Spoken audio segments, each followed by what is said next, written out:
안녕하세요. TDR 부동산 연구원의 서영창입니다. 이번 시간에는 다섯 번째 현황도로 99년 5월 9일 건축법이 개정된 현황도로에 대해서 설명하도록 하겠습니다. 1962년 건축법이 제정되고 60여 년간 건축법이 개정 강화되면서 허가권자가 국민을 위해서 잘 판단해야 될 현황 도로는 건축법 45조 단서에 의해서 현황 도로 소유자의 동의 없이 건축법 도로로 지정할 수 있는 조례도로입니다.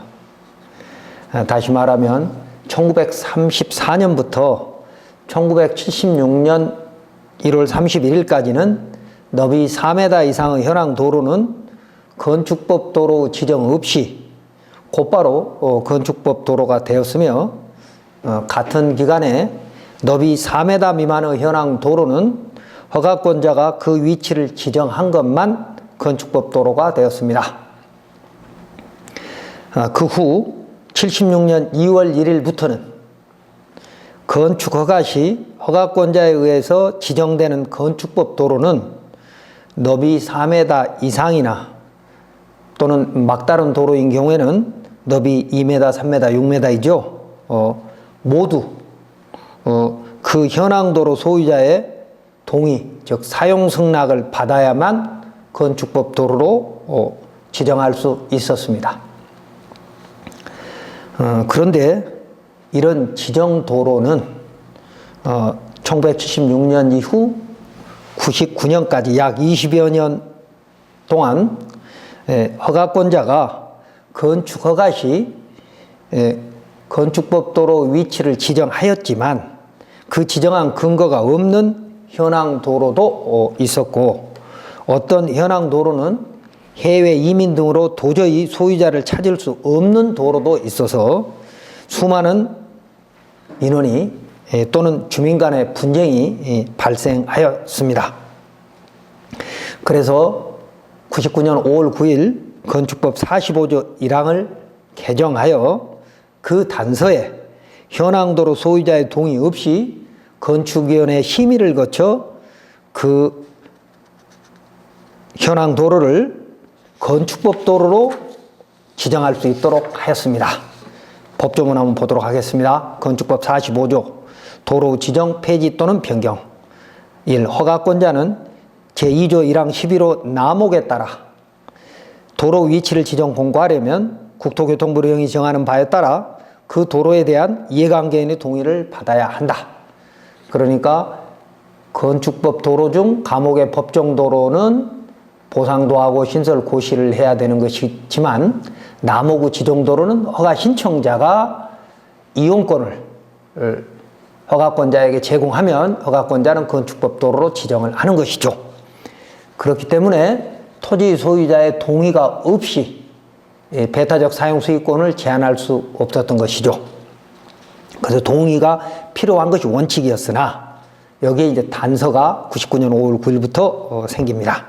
다만 다음 각호 원안에 해당하면 이해관계인의 동의를 받지 아니하고 건축위원회 심의를 거쳐 도로를 지정할 수 있다. 이로는 해외 이민 등 연락이 안 되는, 도저히 안 되는. 2.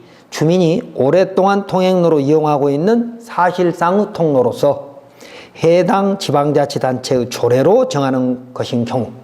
그러니까 이 조례도로는 조건이 몇 가지가 있는 것이죠. 주민이 오랫동안 통행로로 이용하고 있어야 하고, 또 사실상 통로이면서 지자체 조례로 정한 것만. 그런데 허가권자가 현황도로 소유자의 동의 없이 누구나 사용할 수 있는 공도인 건축법 도로를 지정하게 되면 그 소유자의 배타적 사용 수익권이 제한되는 것이므로 자칫 헌법 23조에 보장된 사유재산권이 침해될 수 있습니다. 소유자의 동의 없이 허가권자인 지자체장이 건축법 도로로 지정을 해서 누구나 쓸 수 있도록 만들어 버린다면 토지 소유자의 배타적 사용 수익권이 제한된다는 것이죠. 이런 도로를 강학상 조례도로라고 하는데, 만약 어떤 현황 도로가 조례도로로 지정되면 그 현황 도로는 배타적 사용 수익권이 제한된 건축법 도로가 돼서 주민은 누구나 소유자의 사용 승낙 없이 그 도로를 이용하여 건축 허가를 받을 수 있고, 또 허가권자인 지자체장은 그 도로에 접도하였다면 사용 승낙을 요구하지 않고 건축 허가를 바로 해 주었던 것이죠.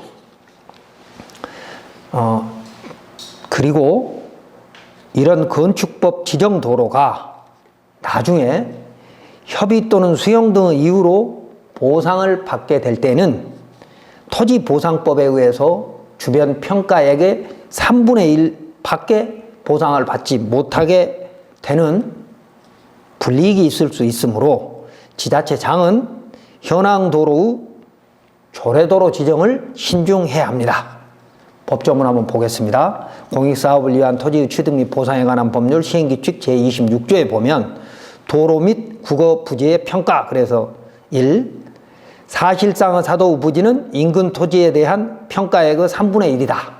그러니까 인근 토지의 3분의 1 이내로 감정평가를 한다. 그럼 보상금이 3분의 1로 줄어든다는 겁니다. 그러면 사실상의 사도 부지는 어떤 것인가에 대해서 2항에 1이 되어 있죠. 사실상의 사도라 하면 사도법에 의한 사도 외의 도로로서 다음 각호구 1에 해당하는 도로를 말한다.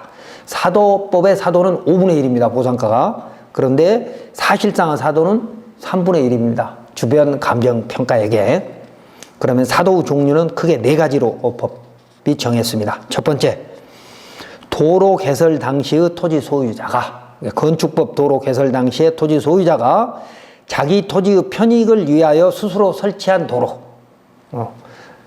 그리고 두 번째는 토지 소유자가 그 의사에 의하여 타인의 통행을 제한할 수 없는 도로. 세 번째, 건축법 45조에 따라 건축 허가권자가 그 위치를 지정 공고한 도로. 네 번째는 도로 개설 당시의 토지 소유자가 대지 또는 공장 용지 등을 조성하기 위해서 설치한 도로. 그러니까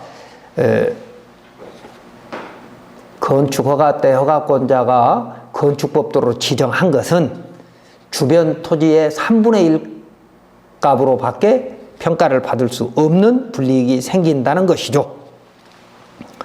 그래서 이런 조례도로 지정은 현황도로 소유자의 사유재산권을 침해할 수도 있기 때문에 신중해야 한다는 것입니다.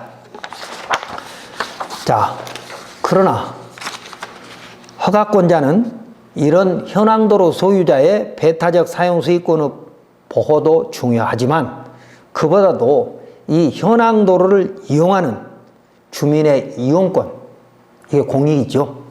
이용권을 보호해야 한다는 입장에서는 조례도로 지정을 더 적극적일 필요가 있습니다. 건축행정길라잡이 국토부가 발행한 건축행정길라잡이 제330쪽에 보면 이렇게 유권 해석하고 있습니다. 주민이 수년간 도로로 사용하여 왔으나 관계법에서 도로로 결정 고시하지 않았거나 도로로 지정하여 건축한 근거가 문서로 남아있지 아니하는 등의 사유로 건축법 도로가 되지 못한 현황 도로는 조례로 정해서 건축법 도로로 인정할 수 있도록 함이라고 해석하고 있습니다. 그래서 2019년 1월 24일 대법원 전원 합의체 판결문에도 보면 공익과 사익을 비교 형량에서 현황도로 소유자의 배타적 사용 수익권을 제한할 수 있다라고 그렇게 해석하고 있습니다. 그래서 99년 5월 9일부터는 토지 소유자의 동의 없이도 건축법 도로로 지정할 수 있는 것이 있는데 모든 현황도로를 그렇게 하는 것은 아닙니다. 자, 99년 5월 9일 전에 건축법 도로로 허가권자가 지정하였지만 그 지정 공고한 근거가 없어서 현황도로 소유자와 또 그 현황도를 이용하는 주민 간에 분쟁이 생기는 도로가 많았고 개발행위 허가 등 타법과의 상충에 대한 명확한 유권 해석이 없어 일선 지자체 공무원이 힘들어하는 현황도로도 많아서 이런 현황도로는 지자체 조례가 정한 현황도로에 한하여 그 현황도로 소유자의 동의 없이 건축위원회 심의로 건축법 도로로 지정할 수 있습니다.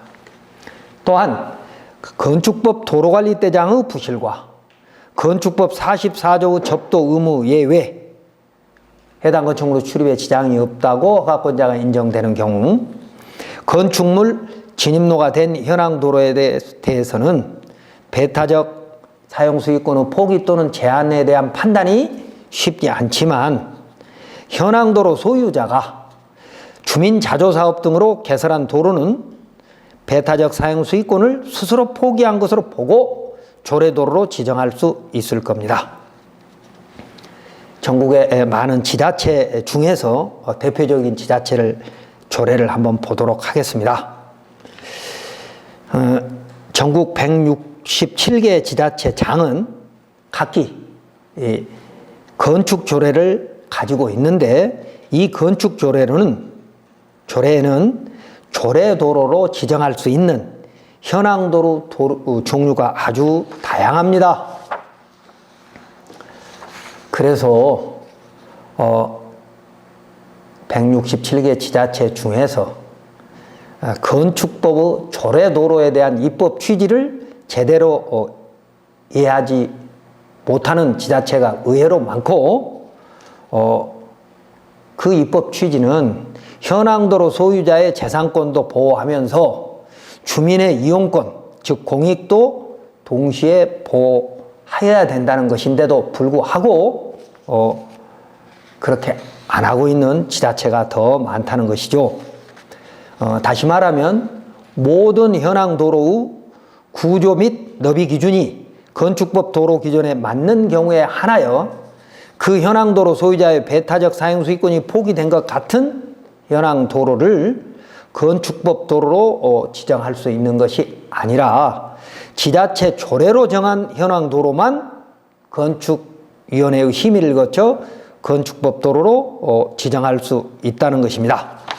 자, 조례 하나 보면 건축조례 제33조 도로 지정 해당 도로에 대한 이해관계인의 동의를 받지 아니하고 위원회의 심의를 거쳐 도로로 지정할 수 있다. 1. 공공사업으로 개설되어 주민들이 장기간 이용하고 있는 사실상 도로. 2. 5호 이상의 주민들이 수년간 통행로로 사용하는 경우로서 그 통로가 유일한 통로인 경우. 3. 도로 사용을 목적으로 주민이 통로로 사용하고 있는 복개된 하천, 제방, 국어, 농로, 공원안 도로나 그 밖의 이와 비슷한 국유지, 공유지인 경우. 4. 현재 주민이 사용하고 있는 통로를 이용하여 건축허가 또는 건축 신고된 사실이 있는 건축물의 진입로로 사용하고 있는 도로인 경우. 이 지자체 조례는 가장 모범적인 겁니다만 일부 지자체는 국공유지만 조례도로로 지정할 수 있다라고 된 지자체도 있고요. 또 국공유지와 주민 자조사업, 그러니까 공공사업으로 개설한 것만 할 수 있다. 그러니까 개설됐지만 배타적 사용수익권이 제한된 근거가 없는 이런 것만 한다고 하는 지자체도 있고요. 그 다음에 유일한 통로인 경우 5호 이상의 주민이 사용하고 있는 유일한 통로, 어차피 유일한 통로가 없으면 주의토지 통행권으로 소송할 수밖에 없잖아요. 그래서 이런 지자체도 있는데 가장 모범적인 지자체는 어떤 거냐? 4호입니다. 현재 주민이 사용하고 있는 통로를 이용하여 건축허가 또는 건축 신고된 사실이 있는 건축물의 진입로로 사용되는 도로인 경우, 이게 가장 현황도로를 공익을 판단하는 그런 조례이죠. 그래서 이렇게 4가지 정도는 기본적으로 들어 있어야 됨에도 불구하고 지자체는 국공유지만 하는 데도 있고, 국공유지하고 주민 자조사업까지만 하는 데도 있고, 건축허가나 신고된 사실이 있는데도 근거가 없는, 그러니까 비도시 미연지역 같은 경우에는 접도 의무가 없고 45조의 지정 의무도 없고 그러다 보니까 지정한 근거가 없는 그런 것들도 있고요. 도시지역도 신고 건축물이었거나 또 어쨌든 뭐 도로대장이 81년 이후에 만들어지다 보니까 도로대장이 없는 것도 있을 수 있거든요. 그래서 그런 것들에 대해서는 건축위원회 심의를 통해서 배타적 사용수익권을 스스로 포기했거나 제한된 것이 명백한 현황도로에 한해서는 지자체장이 현황도로 소유자의 동의 없이 도로로 지정할 수 있다는 겁니다. 예를 들어서 어떤 지자체에서 현황도로 소유자의 배타적 사용수익권을 건축위원회 심의를 통해서 뺏는다고 가정해 봅시다. 이때 건축법 도로로 지정하여 수익을 받는 주민이 많은 경우에는 지자체장이 쉽게 결정하지만 만약 현황도로 소유자와 그 이용자가 1대1이라면, 그러니까 배타적 사용수익권을 뺏기는 사람도 하나이고 그걸 사용할 수 있는 권리를 얻는 사람도 하나이라면 지자체장은 뺏기는 사람으로부터 생기는 민원이 두려워서 조례도로 지정을 소극적일 수밖에 없다는 것이죠. 그리고 건축위원회의 심의도 부실할 수도 있습니다. 왜냐하면 조례도로 지정에 건축위원회 심의 규정을 둔 이유는 현황도로 소유자의 재산권, 민법 제211조에 있는 소유권이죠. 재산권을 신중하게 보호하라는 취지일 텐데 심의위원회에 변호사 등 법률 전문가가 있지 않다면 심의위원회의 전문성은 떨어질 수밖에 없죠. 그래서 다시 말하면 99년 5월 9일 만들어진 조례도로는 건축법 도로 구조 및 너비 기준만이 아니라 배타적 사용수익권의 포기 또는 제한에 대한 판단이 더 중요한 것인데, 만약 심의위원이 민법에 대한 정확한 지식이 부족하다면 조례도로는 적극적으로 만들어지지 못해서 공익 실현이 늦어질 수밖에 없다는 겁니다. 또한 이런 조례도로 지정을 위한 건축위원회 심의에서도 그 현황도로 소유자가 원한다면 지자체가 현황도로 소유자에게 적당한 보상을 하고 그 현황도로를 매수하거나 또는 지목을 도로로 변경해서 건축법 도로로 만드는 것이 더 합리적일 것입니다. 자, 이번 시간 정리하면 국가와 지자체장은 건축법 도로 구조 및 기준에 맞는 현황도로의 배타적 사용수익권의 포기 또는 제한에 대한 판단이 애매한 경우에는 현황도로 소유자의 재산권도 적극 보호해야 합니다.